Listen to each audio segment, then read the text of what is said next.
زندگیتم ولی نقشی ندارم اصلا. تو نشنیده گرفتی هرچی که شنیدی از من. بود و نبودم انگار دیگه فرقی برات نداره. این همه بیخیالی داره حرسمو در میاره، حرسمو در میاره. تکلیف عشقمون رو بهم بگو که بدونم، باشم نباشم بمونم یا نمونم.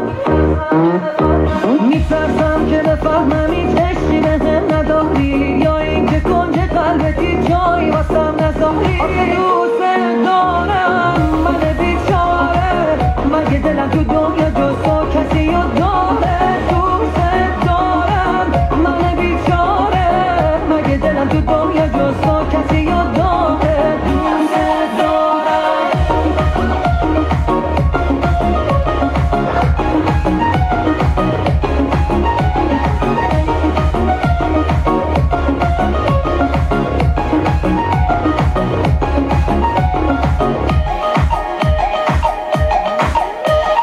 کجای زندگیتم یه رهگذر تو خوابت، یه موجود اضافی تو یک سر خاطراتت. میبینی دارم میمیرم و هیچ کاری با هم نداری. تو با غرور بیجا داری حرسمو در میاری، حرسمو در میاری. من توی زندگیتم ولی دوست دارم من بیچاره، مگه دلم تو دنیا جز تو کسی رو داره؟ دوست دارم من بیچاره، مگه دلم تو دنیا جز تو کسی رو داره؟